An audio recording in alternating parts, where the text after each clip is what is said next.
Why am I changing the distributor gear on my 1955 Buick? Well, I had a new camshaft made.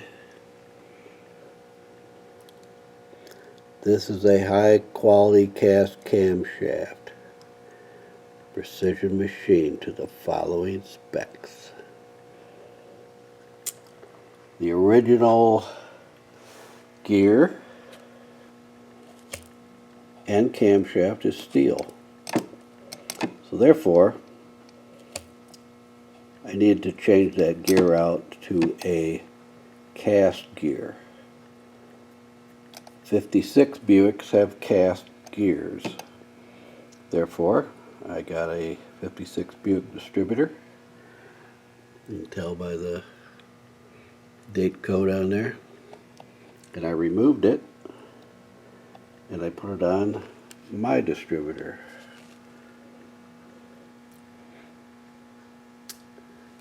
And I'll show you the dilemmas I had while I was doing it. So enjoy. Distributor gear removal. This is the first one. As you can see, got a little rough with it. Junk.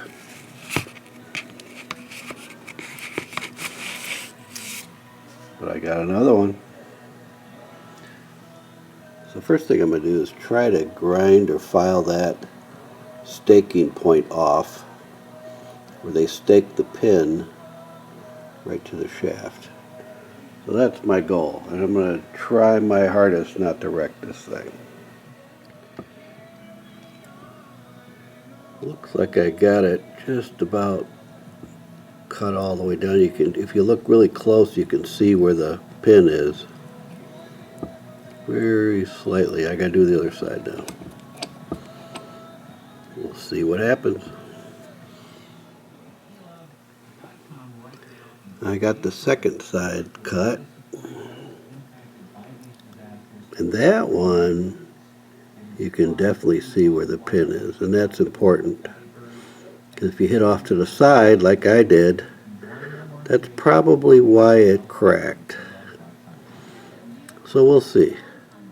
Well, I gave it two pretty good smart hits, and it looks like it's starting to move, which is very pleasing. And I've hit it dead center, so somebody said though it helps if you warm them up with a propane torch to make it a little easier. I'm not so sure about that, because I don't think the tightness is necessarily in the cast. It could be. I could try warming it a little bit just for fun, see what happens. I warmed it up a little bit with the torch, just a little bit.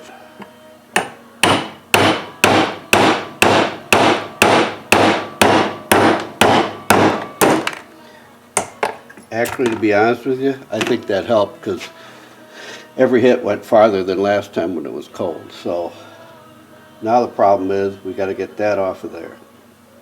We'll take a look into that. Okay, I got that pin out.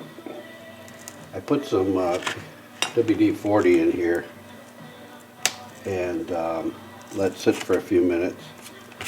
And I'm going to take my brass punch. I'm going to put it in here.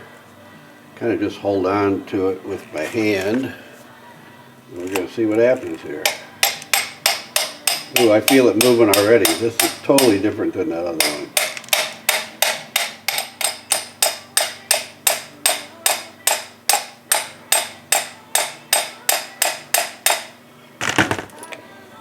Well, I got it that far. Okay. There we go. Whoa, that was quick. All right.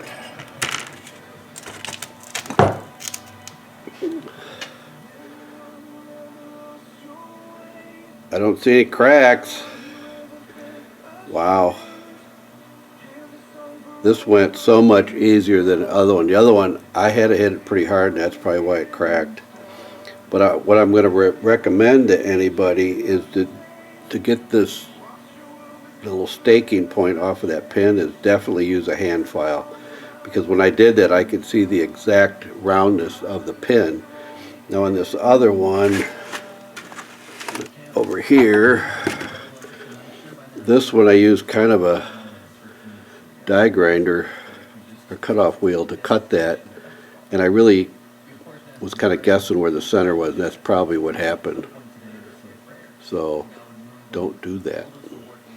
Okay, that's cool. So I'm going to get this cleaned up, and then I have to go through the process of getting the steel gear off of the distributor that I'm going to run in my 55. So I'll get this cleaned up too, and we'll go from there.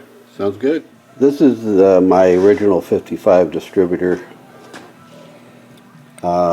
It's been pretty much got new points, condenser, it's tight, got a good vacuum advance on it.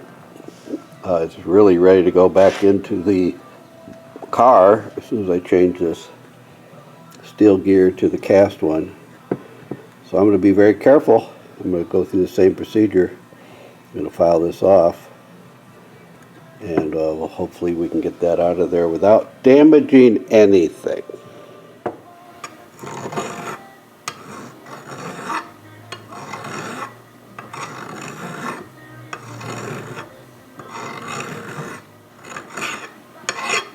Well, you can definitely tell the difference with filing this one here to this one, where the metal is soft when you hit here, and this one, the pin is fairly soft, but as soon as you hit the actual gear, wow, you don't hardly touch it. Don't hardly touch it. You can hear the difference too, so I'm there. I can't really go any farther. Do the other side. There we go. I don't know if you can see that or not. You can see the roundness of that pin. That's as far as I can go. Cool. Well, folks, I tried driving it out. It did not move. I kind of lined this up as perfect as I could. I know this could be damaging to the shaft if I don't get it straight. I've used a very, very small drill bit. We're going to see what happens. Actually, this pin is not as hard as you would think. It's really fairly easy. Now what am I doing? Well, the drilling process worked good until the drill broke off in there. So then I tried pounding it out again. I tried warming it up. I tried all that stuff. It never moved. Now what I've done is I've ground, this gear is not going to be reused. My goal is to not wreck this distributor. So I ground it back a little ways with the cutoff wheel to get a new start because it looked like it was mushrooming, and now it's actually starting to come out. So I saved you all the aggravation, but anyway, I'm going to go ahead and knock that the rest of the way out because it did move really good last time, and we'll go from here. Well, these are the options I had when I decided to change my distributor gear. I needed a 56 cast gear to put on my 55 distributor that had the steel gear, and I could not find a roll pin that would fit that. This is a roll pin, and the neck size is too small. So I had options. I could have drilled these out and then used a pin like this, or I kept searching for a pin that would fit the hole tight, and I bought a bunch. I couldn't find one. Possibly a metric one, I don't know. So then I bought some oh, what was it? I bought some rod. I don't know if I got it. I think this might be it. I bought some rod, standard soft steel rod. It's too small. It's just really loose in there. So I said, instead of doing all that, I decided to do it the way the factory did it. So this is the original pin. It's soft steel. But obviously I can't reuse that one because I ground the ends off. So what I did, I took a piece of larger steel rod, put it in my lathe, cut it down so it was just a little bit, actually a little bit thicker than this. So we're going to attempt to get this thing cut down. I've already messed it up a couple of times, so we'll see what happens here. I tried it once without this steady rest back here, and that didn't work out too well because I got a little aggressive and it just bent the rod up. So I'm going to attempt to just carefully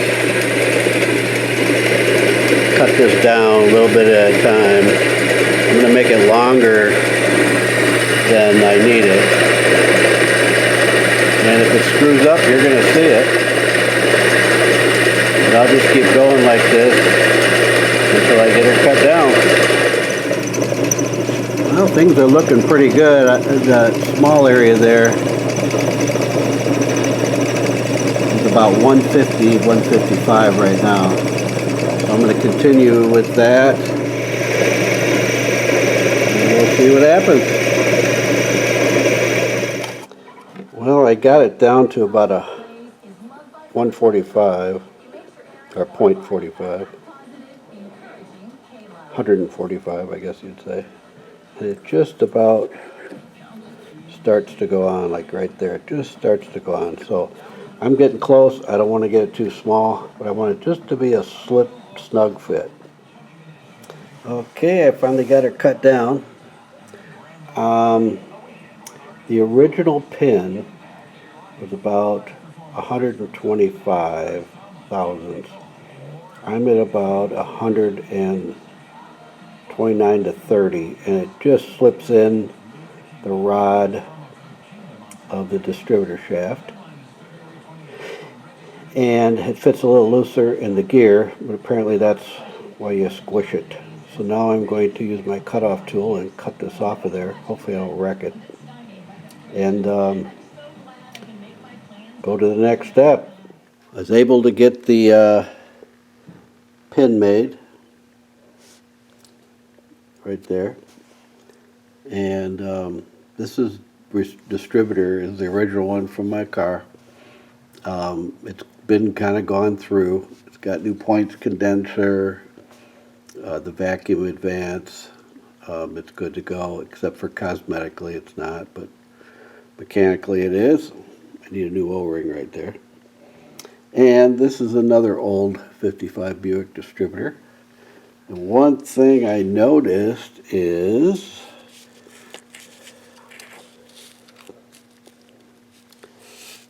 on this side, the gear, or the pin, is lined up perfectly with that little gear right there. So if you turn it all the way around this way, it's perfectly in the middle, the two red marks. So that's something you want to get correct, or it'll be like a half a tooth off. So anyway, I'm comparing it with the original one, and then which way the rotor is turning. The rotor is like that. Put it over here. Lock it in. So I've got that correct. So now it's a matter of putting this in a vise and squeezing the dickens out of it without breaking the gear or cracking it, and to kind of make it look like that. So that's my next step. I got my spacer and my shim in there. So wish me luck. Well, it's now or never. I'm over at work now because we got a little bit better vise. I've got this one here, and then over there I got a Wilton, which is actually a beefier vise, but this one actually has a little more aggressive bite there. So I'm going to do that. Never done this before, and I hope it doesn't crack. And I am going to put a little dab of blue Loctite just on the pin area. And then we're going to put it in the vise. We're going to give her a squeeze and see what happens. We're going to give her a whirl here. I got her centered in there.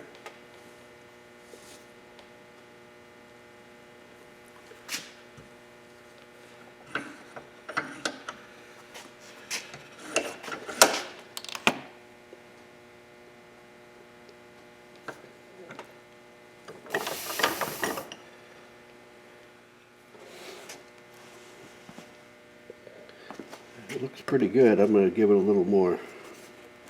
I'm having trouble with my lighting.